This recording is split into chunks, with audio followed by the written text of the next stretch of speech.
Welcome to my Anglesey triple header race video. Condense this stuff down as much as possible, so I'm going straight into my qualifying lap here.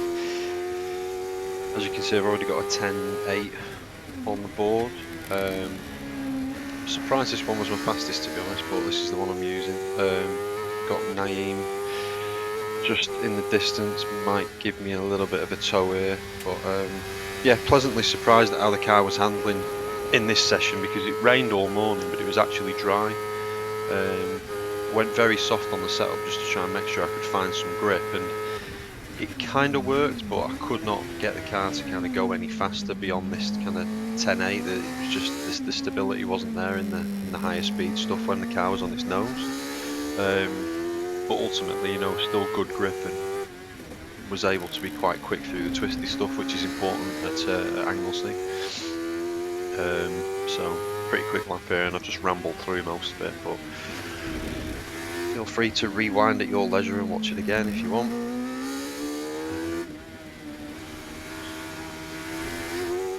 And that's that, so I think it's about a tenth quicker than the one that I already had on. So I actually did 5 laps that would have been good enough for pole, and 4 that were all within about a tenth of each other, as you can see there, just flashing up. So quite confident going into that, because it's not like I just did one good lap. There was a cluster of good laps. It's just that I couldn't push it any faster than that. So 2 things from that: obviously, A, I've got the pace, and B, I've got the consistency. So I know that Richie's going to want to get in front here and try and impose himself on me, and I know that I need a good start, which my starts haven't been great, to be honest, recently, but pretty good at Anglesey. I got them nailed quite well. So this was a really bitty race, as you'll see in a minute. So just main thing here, just trying to get away.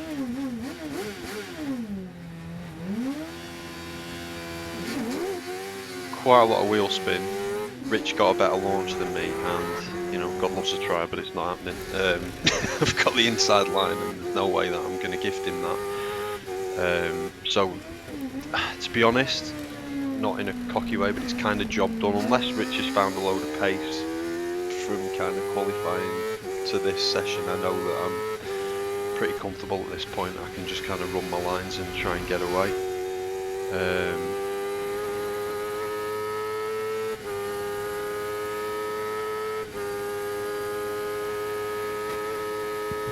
Struggling for top speed there, really. I've not really noticed it until I've looked back at the footage, because I thought that I was doing quite well, but I think the top speeds that I was seeing on my wheel in kind of testing and what have you was actually when I was in a tow.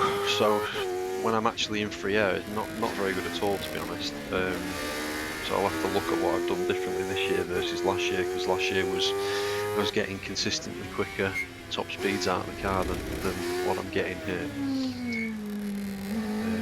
So yeah, just kind of trying to keep it tidy and not make any mistakes. It's a decent first lap with a standing start. Quite a lot of oversteer through that first corner. Obviously the tyres aren't even warm yet. We've not had a green flag lap or anything.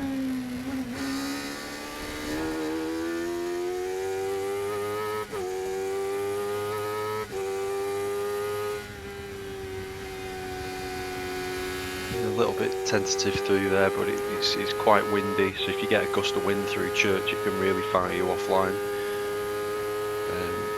Now, as we're coming up to this marshal's post here, we've got a red flag. Unfortunately, it was coming together right at the last corner, pretty much on the first lap as they were completing it. So I've cut all that out, but we had to sit for a while and wait for it to all be cleared up. Unfortunately, one car went off track, came on, T-boned another, and unfortunately the guy who got all the damage did nothing wrong, but it's racing, unfortunately. So, Richard Webb is very, very good off the line, and probably more consistently good off the line than I've been of recent years, and I'm going to have to do it again now, which is frustrating, but actually this start was probably better than my first one.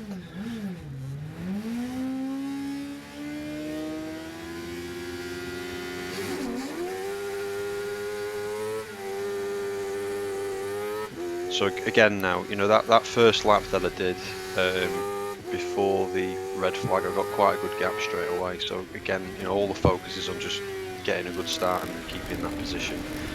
It helps being on the inside. There's some circuits you get pole and you're not, and you're on the outside, which seems ridiculous to me, because you just hung out to dry. Whereas here it's a bit easier. You've actually got an advantage from being on pole, which you should have. So here again, it's now just trying to settle into a rhythm again. Tyres weren't going to be particularly warm because we only did a lap and then we sat there for a good 6 or 7 minutes, something like that. So I'm not pushing too hard here, just again, just trying to get into some sort of rhythm and get some reasonable consistent pace. I don't have to try too hard because I've got track position. It's not the easiest circuit to pass on as long as someone's kind of good on the brakes and not massively lacking top speed. So yeah, not an awful lot really more to say about it at this point. Just running my lines and trying to keep it tidy. Another kind of high 13 from a standing start, which it's not bad considering it's it's not a flying lap. Pace this weekend just not really there, but it's the same for everyone. You always kind of hear people in the paddock saying, "Oh, I did this last week," or "We were here testing and we did a 109 or low 10s," and I've done the same thing. I've been to a track and done a certain lap time, then gone back a week later and got nowhere near it. So all that really matters is that your pace relative to everyone else is good, because it's all about what you can do on the day. Everyone's on the same track, the same conditions, all the rest of it. There could be oil down, it could be dead windy, it could have rained overnight. So on Friday I wasn't completely happy with my pace, but I kind of soon realised that everyone was off what you would normally expect to be. So relatively speaking, actually, I was probably I had an edge over everyone, which is nice. I did spend quite a lot of time on Friday kind of playing with the setup and not to go any faster. I've just spoke over it, but there was a safety car there, so post 2 and 3 there were safety car flags, and Rich hasn't seen them, so he's going to go through in a minute. Now there's a bit of gesture into the marshals there and stuff like that. I know it looks like I'm throwing my toys out the pram, but the important thing is that you need to make sure that the marshals know what's going on, because I'm going to have to now retake him under yellow flags to take my position behind the safety car, and if they don't know what's happened, then I could get in trouble for it. As it happened, we got called up after this and had to show our footage. I've cut the rest of it out because there was a bit it's just to save us both the embarrassment. So this is now after picking up the safety car and we're about to get going again. So a bit frustrating. I've got to start the race again, but at least under the safety car I've got track position, which is really the only important thing. So yep, off we go. Happy enough with that.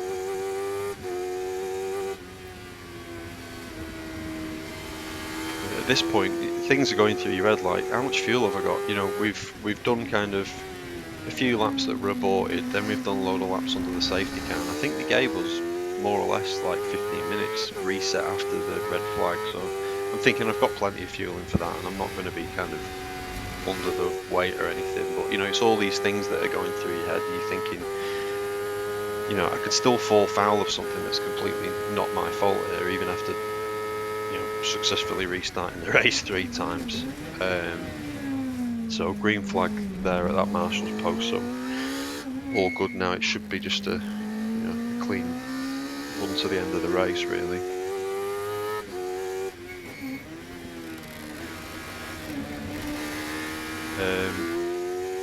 Pace slower than qualifying, but it's kind of to be expected. It's a lot warmer now at this point in the day than it was in qualifying, and also as the day wears on, you don't really know what's gone on track. you know, you can see all that white dust there. You don't really know what's gone on track during the day before you've got to go out again. There could be oil, coolant down, all sorts of stuff. So the track, you know, the track evolves, and sometimes it evolves. More often than not, that's what happens, because, like I say, it gets hotter, it gets more greasy, and like you see, you can white line all the way around there as well. Which, even if that dust and what have you, and the oil that's been kind of soaked up happened 2 or 3 races ago, there's still a bit of a mental thing there of like, do I really want to push 100% over that? Especially not if I don't have to. Probably not.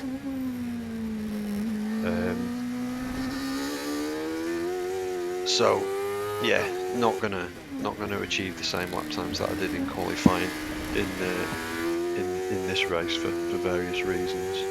And to be honest, don't need to. You know, I've got a gap now, so I'm comfortable that I'm probably going to have the fastest lap, even if it's not as fast as I would like.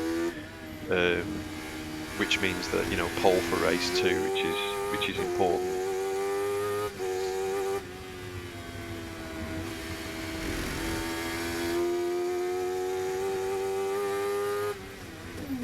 So I'm not even going as fast as I did in the kind of first bit of the restart now. But say it doesn't really matter to a certain degree.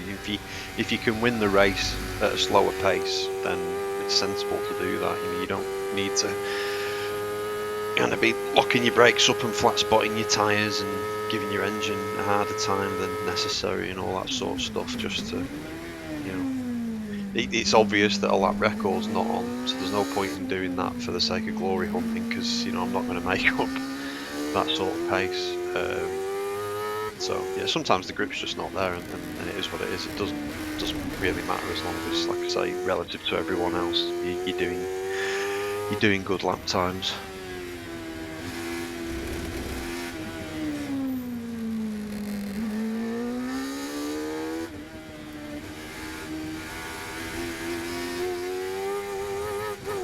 It's the last lap board there.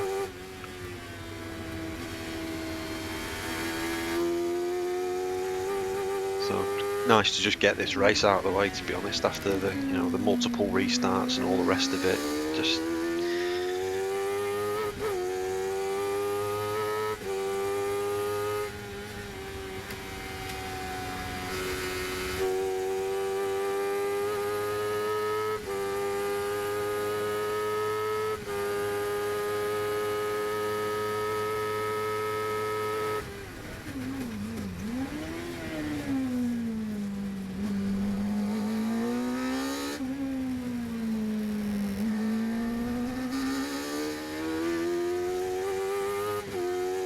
fairly neat and tidy. Just, like I say, just trying to bring it home really now. I think it's hard to say what the gap is behind, but I don't think it was wasn't huge, but it wasn't in any way kind of concerning. But, you know, you can make one mistake and allow someone back in, so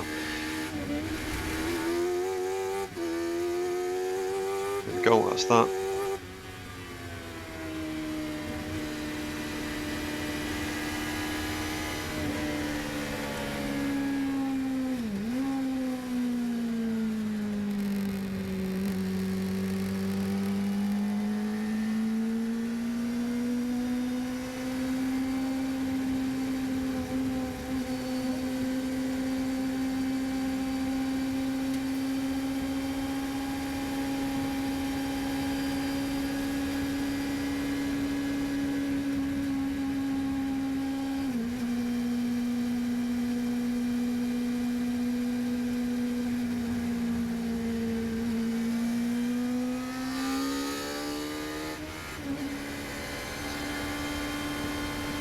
I'm wondering to myself why I've left this footage in, because it's mind-numbingly boring. But anyway, yeah, waving to the marshals.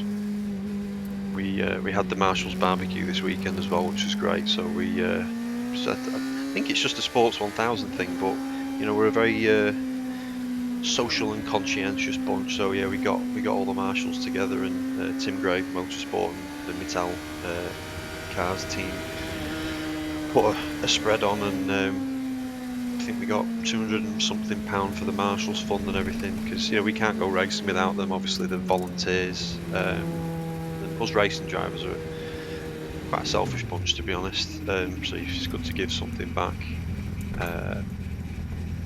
There we go. So that's the end of that.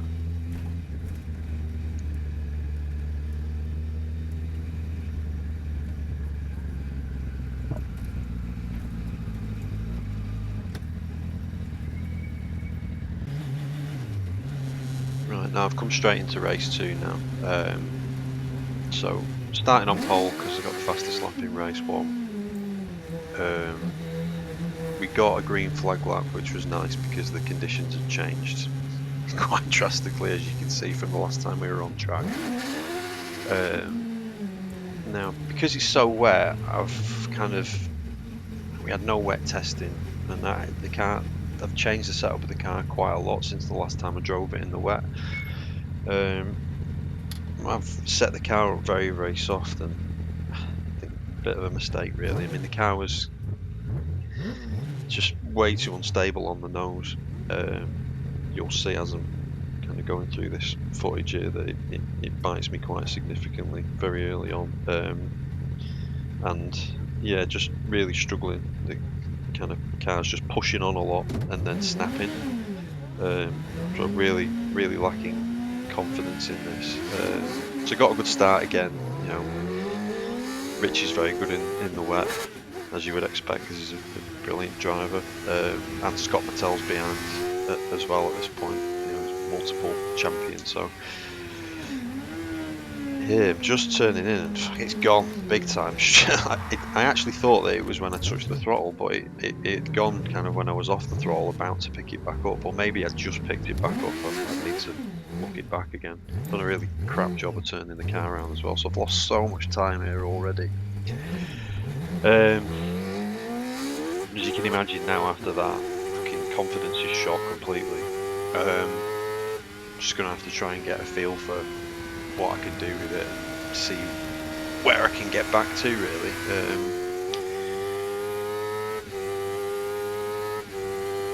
But yeah, even after the green flag lap, I was thinking to myself, what I've done on the car, it's not really worked out. But at the same time, I can kind of drive around the problems relatively well and get myself back to some sort of decent point scoring position. So yeah, Charlie's courteously let me pass there.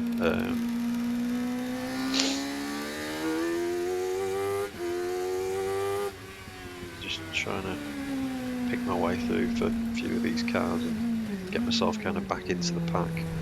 The front guys will have broken away, but the bulk of the pack is still very close, so I can kind of get through them quite quickly as long as I get on top of them.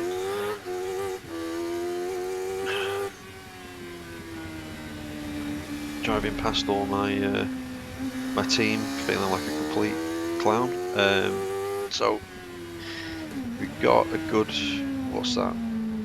6 cars in front of us here. So see if we can see how many of these we can get in the next lap or two. It's one back. It's so tentative through there. Just hard work. Don't get me wrong, these cars don't have an awful lot of grip in the wet anyway, and the tyres aren't proper wet tyres, they're basically just a treaded tyre that clear water. They're not sticky in any way, shape or form. But normally I can kind of push the car on the front and then kind of play with it and get it back, and I could not do that at all. I was basically off the throttle ploughing, and then it would want to snap. And as soon as I got on the throttle, it would want to push. So really hard work. See if I can get 2 in one go here. Yeah, and then sneak down on the inside of John, maybe. No, and then got the other John trying to come back. So see if I can get around the outside and at least let John know that I'm here and go through there. So I think out of the 6 that was in front, I got 5. So I think I'm around 9th to 10th, maybe something like that at this point. So, you know, as crap as it is when you've got your eyes on the kind of prize at the end of the season, and he's made that one easy for me. When you've got your eyes on the prize at the end of the season, you know, as annoying as this is, like a top 5 or something like that, it's still a lot better than a DNF or just, you know, throwing my toys out the pram and bringing the car in. There's no point in doing that. You know, if I'd have spun the car around a bit quicker and got into it, I might have done a little bit better than I eventually do in this race. But, you know, at the same time, I'm not willing to smash my car up and kind of spin the car around in the middle of the track when I've got a load of cars coming at me. So I had to sit there and wait a long time. But, you know, I'm getting some joy here. I'm managing to find some grip. I'm not able to push the car where the setup's not working, but in some instances it is, you know, in the slower stuff I've got a reasonable amount of grip, so at least I can get the car kind of turned. So coming up to Charlie Sladden here, just see if I can get him and then get on top of Carl and Paul Rogers on the next lap.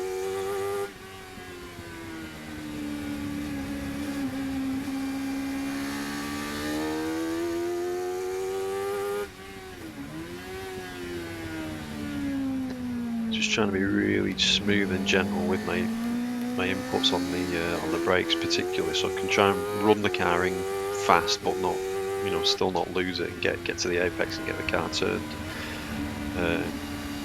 So again, really tentative through there. And if you run too wide, you just can't get on the throttle on that curb.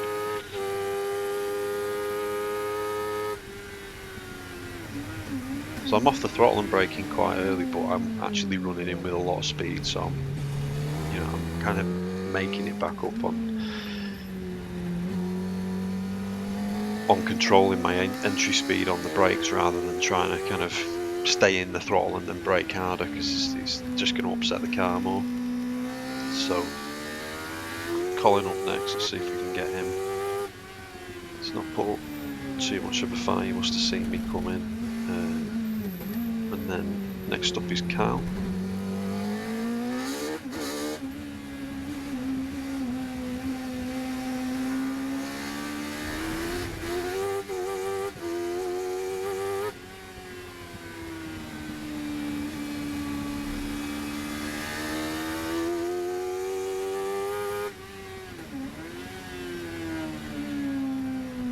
So again, gaining nicely on entry and then able to actually keep that advantage. Because I've gone in tight here, I'm going to run out wide, which is going to let Cal back in. There you go, cannot get on the throttle there, I'm not even going to try. So, yeah, he's come back at me there, which is not the end of the world.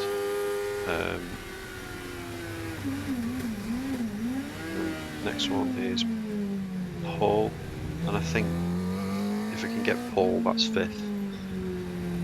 So not a bad recovery in 6 or 7 laps from, you know, dead last, and I'm not wasting any time. I'm just getting straight in there and trying to kind of catch him by surprise, really. Although I'm sure he could see me coming.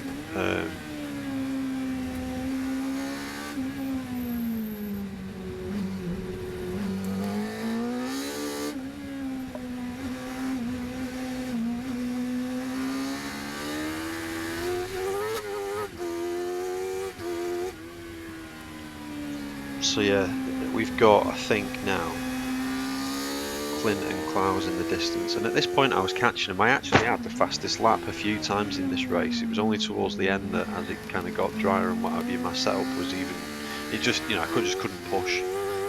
So the guys in front got faster and faster. I was catching Clint, and I did get him by the end for 4th, but more through his own mistake, to be honest. I got close off my own back, but I wouldn't have passed him if it wasn't for the mistake he made. So ended up last to 4th, which not bad, not great, but not bad. Decent kind of damage limitation. As I say, at one point I was thinking I could maybe get back on the podium and get Dan, but then Dan's pace really came on towards the end.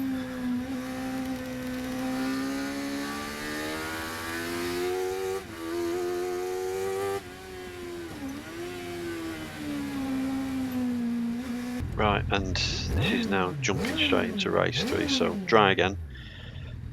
Starting 4th because that was I did the 4th best lap in the wet. So again, need to get a good start. We got Richard Webb 2nd, Dan on pole,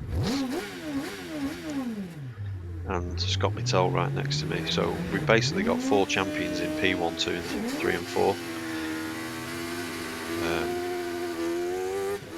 So good start from Scott, bit of smoke coming out of his car there. So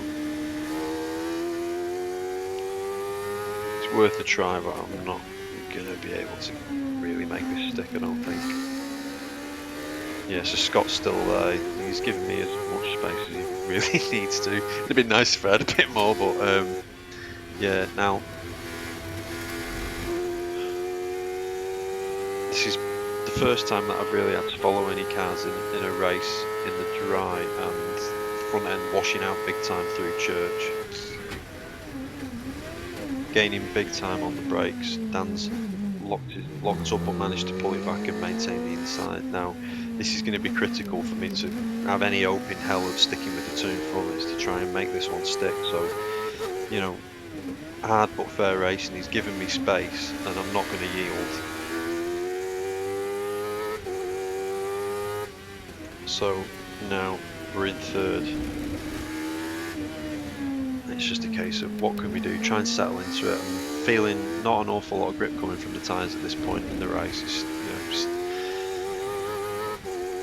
no warm-up lap or anything. Obviously it's the same for everyone, but everyone kind of makes different decisions on what tyre pressures they want to run and all the rest of it. As you can see, just the difference in starting kind of 4th instead of 1st. My first lap there from a standing start was about 2.5 seconds slower than what I did in race 1, and obviously that's allowed Rich to get a decent gap, closed in on Scott there, and then lost loads of time through church following. So it's quite difficult. You've got to pick your moments to try and mount an attack. Obviously I'm finding that I can really gain on entry, but I've overdone it there, to be honest. I've gained and then lost straight away.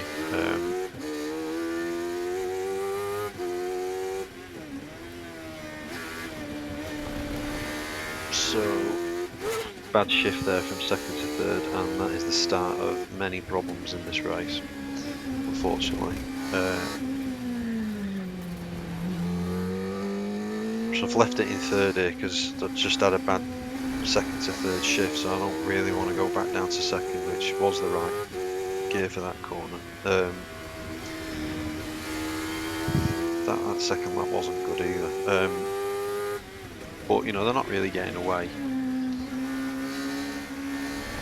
To try and get on the power early and try and kind of close in a bit, but you almost don't want to close in too much here, because that weight from the car in front is just going to really cause me problems. So I'm actually better off there having a bit of a gap and then try and have a run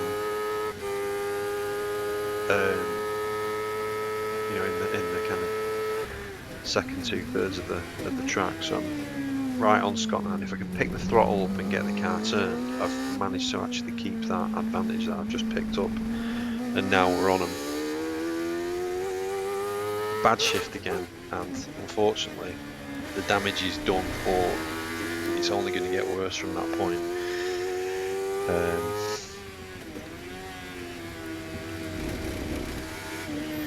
So at this point in time, the car itself is feeling good, but obviously the struggling with gears is all sorts of bad shift again, garbage.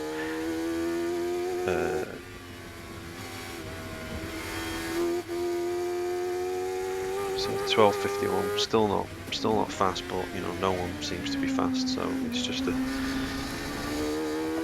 that's just the pace that's in the track. Another bad shift there, so I'm already kind of I've resigned myself to this is going to be a crap race now. It's so frustrating because I've got 2 returning ex-champions in front of me. I got Dan Clowes, who's an ex-champion of Formula 1000 behind me. And these are the sorts of weekends where you want to do your best. I know that I've probably had the pace over everyone this weekend, but there's always something. And last year at Anglesey was the same. When Matt Higginson come back, and I was really looking forward to having a race with him, and it just didn't really happen. There's loads of problems. So I'm coming across the line here, and I've gained again, even though I'm struggling. Funnily enough, at this point in the race, that 11:78 there was the fastest lap, and it's 10th off the fastest lap of the race. So I did that, missing gears and what have you, and the best lap of the race was in clear air from the leader, was only a 10th faster. So the purpose of me making a point of that is just that, what could have been, but it is what it is. There's no saying that just because you're faster you'd have got up there, because these are very experienced drivers. It's one thing getting to them, you've got to get around them, but I'm not even going to have the opportunity to try now, and that's what kills me. Because it's just, this problem has just massively ruined this race now, which what could have been a really exciting race for me, for probably, it's being live streamed, so it'd have been a good one to watch. Instead I'm fanning around here, mixing bloody porridge, trying to get a gear. So Clint's come through there, nothing I can do.